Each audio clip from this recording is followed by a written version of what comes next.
দর্শক, আবারও হাজির হয়েছি সাগর বাসায় আজকে একটি নতুন জীবন গল্প নিয়ে।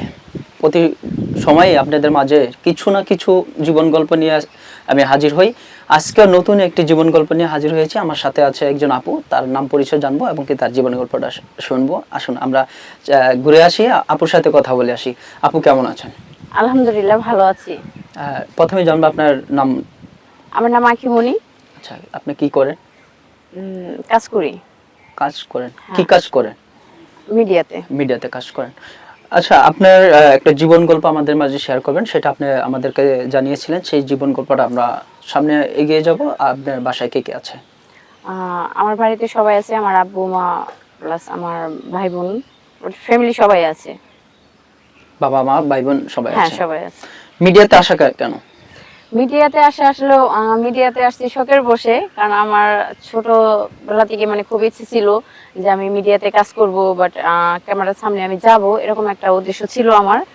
শখের বসে মিডিয়াতে আসা। আচ্ছা, আপনার জীবন গল্পটা যদি আমি একটু সামনে এগিয়ে যাই, পড়াশোনা করেছেন? হ্যাঁ। কোন ক্লাস? তো এসেছি। এসএসসি দিয়েছেন। আজকে এই আপনি বলেছিলেন যে একটা জীবন গল্প আমাদের মাঝে শেয়ার করবেন বা দর্শকের মাঝে শেয়ার করবেন। এই যে সুন্দর হাসি দিয়েছে, হাসির মাঝে কত কিছু লুকিয়ে থাকে সেটা দর্শক আপনারা অবশ্যই জানেন। আজকে এই হাসির মাঝে যে কি লুকিয়ে আছে সেটা আপনাদের মাঝে তুলে ধরবো। যদি একটু দর্শকের উদ্দেশ্যে বলতেন। জীবন গল্প মানে আমার লাইফে ওরকম কোনো কষ্ট বা কোনো কিছু নাই, বাট যেটা আছে এটা মিডিয়াতে আসার পর। কারণ আমি যখন মিডিয়াতে আসি প্লাস 6 মাস, 6 মাস হবে, বাট 6 মাস পরে আমার একজনকে খুব ভালো লাগে, বাট উনিও আমাকে খুব সাপোর্ট করতো বা পছন্দ করতো। তো ওই জায়গা থেকে দেখা যায় হঠাৎ করে একদিন মানে ভালো একটা সম্পর্ক হয়ে যায়, একটা রিলেশন হয়ে যায়। তো হওয়ার পরে এত কিছুদিন ছিল, প্রায় 1 বছর ছিল রিলেশন, বাট হঠাৎ করে কোনো কথা নাই বার্তা নাই, মানে ওনার সাথে আমার যোগাযোগ বন্ধ।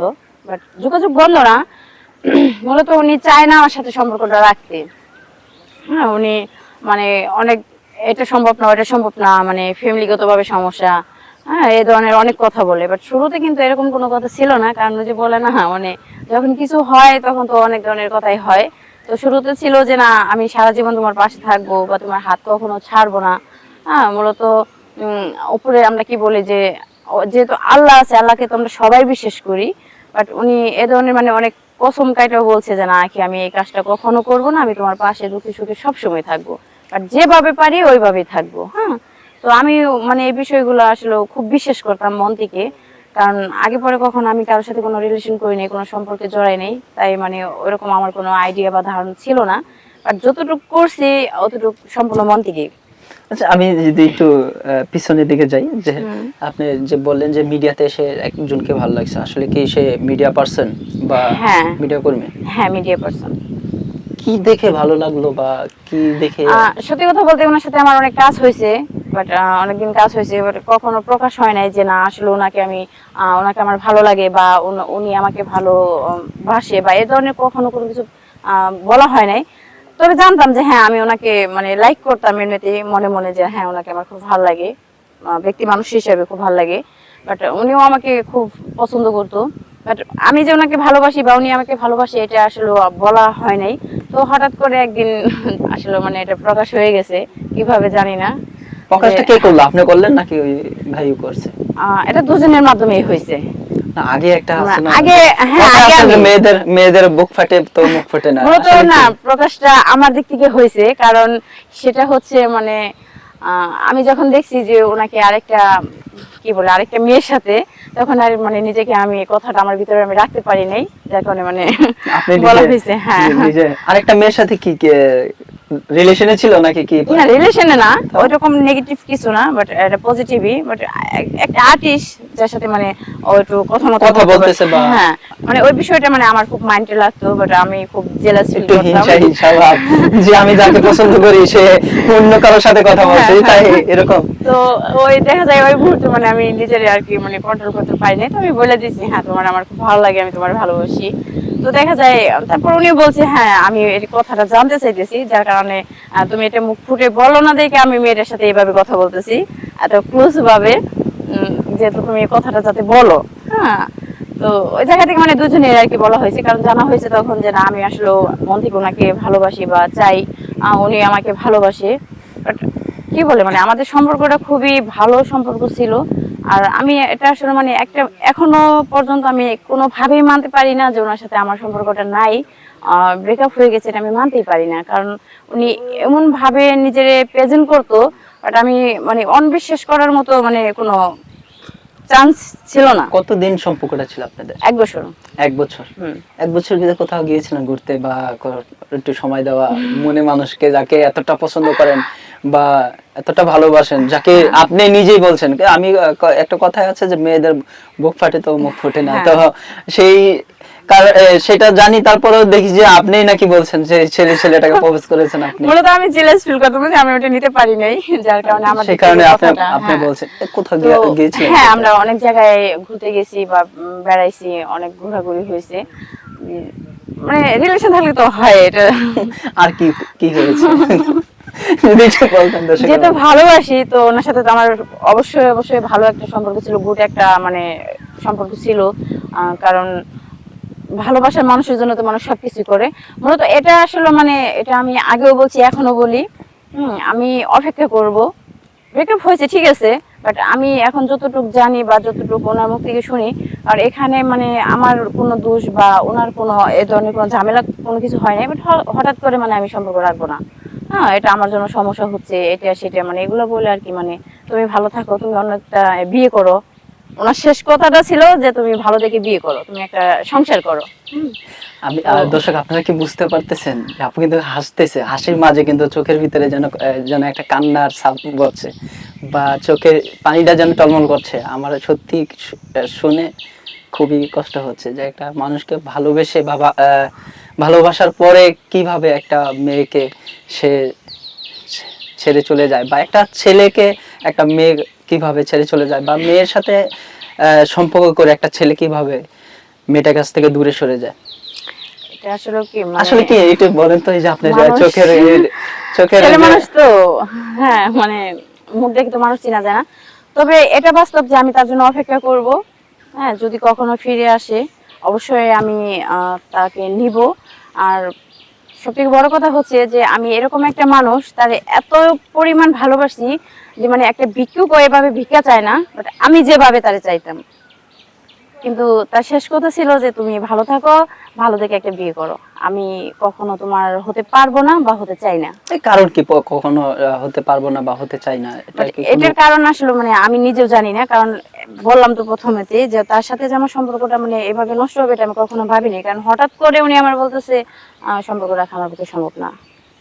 আমি এই প্যারাটা নিতে পারতেছি না, আমি ওইভাবে তোমাকে সময় দিতে পারবো না, আমি ফোনে কথা বলতে পারবো না, আমি অনেক কাজ করি, আমি অনেক বিজি থাকি, আমার উপর অনেক প্রেশার থাকে, হ্যাঁ অনেক প্রেশার পড়ে, তো আমি এত মানে নিতে পারবো না এত কিছু। তো দেখেন আমি কিন্তু ভালোবাসা মানে এই না যে রাতে দিনে 24 ঘন্টা কথা বলতে হবে, এরকম কিছু না।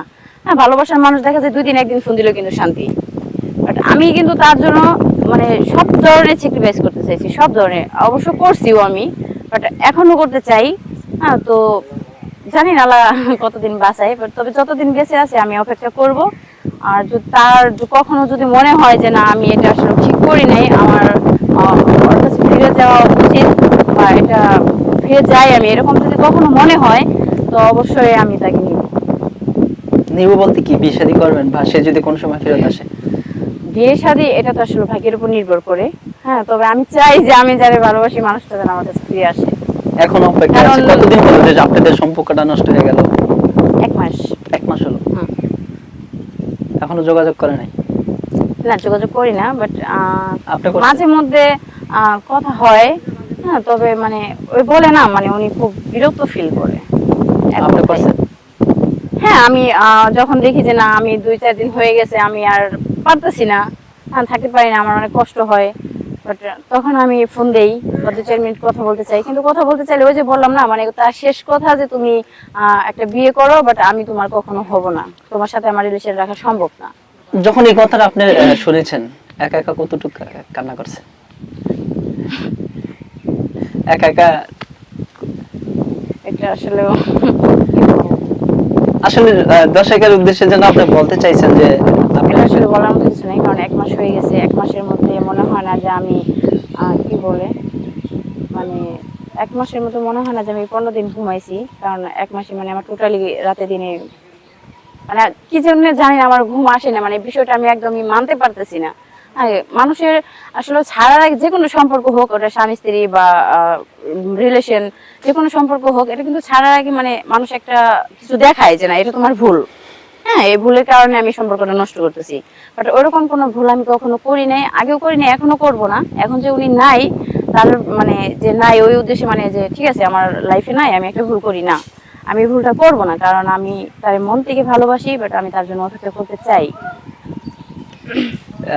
যদি তার নামটা একটু যদি বলতেন, আমি তার উদ্দেশ্যে কিছু কথা বলতে চাই। আপনার মনের মানুষ যে স্বপ্নের পুরুষ হয়ে আছিল জীবনে, অবশ্যই তার নামটা বলা যাবে না। তার নামটা বলা যাবে না। যেহেতু উনি মিডিয়া পারসন। আচ্ছা, সে একজন মিডিয়া পারসন, তার নামটা বলতে চাচ্ছে না, তা আমিও বলবো, রিকোয়েস্ট করব যে ভাইয়া ভিডিওটা অবশ্যই আপনি যদি দেখেও থাকেন, অবশ্যই ভিডিওটা শুনবেন যে আপু এখনো কতটা আপনাকে ভালোবাসে। যদি সম্ভব হয় আপুর জীবনে আবার ফ্রি আসেন বা আপুর জীবনটাকে উজ্জ্বল করেন। মানুষের জীবনে অনেক কিছুই ঘটে বা অনেক কিছুই রটে, কিন্তু আপনার একটা ভালোবাসার মানুষ যদি কাছে না থাকে খুবই কষ্ট লাগে। তো আজকে বিদায় নিচ্ছি, দর্শকের উদ্দেশ্যে কিছু বলার আছে?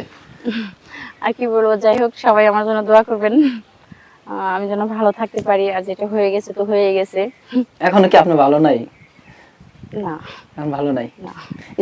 আমি তো বলে গিয়েছিলাম যে আপনি যে বলছিলাম যে যখন রিলেশন ব্রেকআপ হলো কতদিন আপনি কান্না করছেন একা একা নির্জনে বসে? গেছে রাত্রে তো কান্না করলাম। আজকে আজকে সকাল, এখন কয়টা বাজে? আজকে রাতে তো কান্না করছি। আজকে রাত্রে কান্না? হ্যাঁ, প্রতিদিন। কারণ বললাম না, মানে যখন আমি আসলে আমি যেহেতু মিডিয়া পারসন, তো আমি তো কাজে থাকি। যখন আমি কাজে থাকি বা শর্টে থাকি, তখন তো দেখা যায় অনেক মানুষের সাথে থাকি, কাজ কাম করি, তখন মানে আমার অতটা মানে কষ্ট হয় না, কারণ একদিকে কাজের প্যারা, নিরলে থাকলে বা পারি না। একা থাকলে তো তখন তো মানে ধান্দা থাকে কাজের, কারণ যেহেতু আমি কাজ করি, উনি তো কি বলে মানে আমার পেমেন্ট দেয়, আমি তো মাংনা করি না, তো ওনার কাজটা তো আমার করতে হবে। তো ওই জায়গা থেকে আমি কাজের সময় কাজকে খুব ফোকাস করি, কাজটা মানে খুব গুরুত্বপূর্ণ মনে করি আমি, কারণ এটা কাজ তো আসলে মানে এটার মাধ্যমে আমার রেজেক। হ্যাঁ, যে আমি যে কাজটা করি এটা তো আমার রেজেক, তো এটা আমি খুব সম্মান করি। তো ওই জায়গা থেকে যখন দেখা যায় যে সারাদিন কাজ শেষে, তো দিন শেষে তো আমি একাই, ওই একা সময়টা মানে আমার খুব কষ্ট হয়। একা সময়টা কাটে। হ্যাঁ, যেন সেই মানুষটা যদি ফোন দিত বা সেই মানুষটা পাশে থাকতো, কথা বলতাম, তাহলে আমার সময়টা কেটে যেত। দর্শক, বিদায় নিচ্ছে, আবার জীবনের গল্প নিয়ে হাজির হব। আজকে এই পর্যন্তই। যদি কারো জীবন গল্প আপনারা শেয়ার করতে চান, আমাদের সাথে যোগাযোগ করতে পারেন ইনবক্সে বা কমেন্টসের মাধ্যমে। বিদায় নিচ্ছি, আল্লাহ হাফেজ।